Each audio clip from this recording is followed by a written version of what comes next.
প্রত্যেকটি মানুষ নিজ নিজ জীবনে দুঃখে কষ্টে সময় কাটাচ্ছে। আপনার কষ্টের কথা যেরকম আপনি অন্যজনকে জানান না, তার সামনে ভালো থাকার অভিনয় করেন, আপনি যাকে হ্যাপি আছে মনে করছেন, সুখে আছে মনে করছেন, সেও ঠিক একই কাজটা করছে।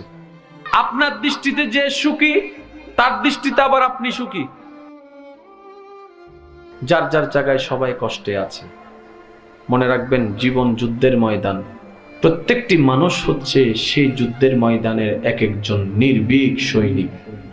আর সৈনিক কখনো পালায় আসে না, সৈনিক কখনো যুদ্ধের ময়দান থেকে পালায় আসে না।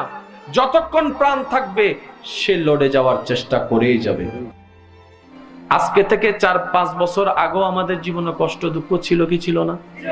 টেনশন ছিল কি ছিল না? একটু ঠান্ডা মাথায় চিন্তা করে বলুন তো, 4-5 বছর আগে ঠিক এই মাসে এই তারিখে আপনার যে কষ্টটা ছিল, যে পরিমাণ, যে টেনশনটা ছিল, যে পরিমাণ, বর্তমানে কি সেটা আছে? বর্তমানে কি সেটা আছে? মনে রাখবেন, পানির স্রোত প্রবাহমান, জীবন প্রবাহমান। কোনো কষ্ট স্থায়ী নয়। সময়কে সময় দিন, সময়ও আপনাকে উত্তম সময় এনে দিবে। বিপদে দুঃখে কষ্টে পেরেশানিতে মন ছোট করা চলবে না।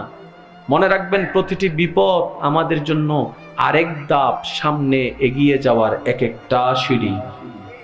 আল্লাহর রহমতের উপর ভরসা করে চলতে থাকুন।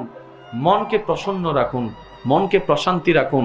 বলবেন, আমার আল্লাহ যখন যা করবে দেখা যাবে, সেটাই আমার জন্য ভালো হবে।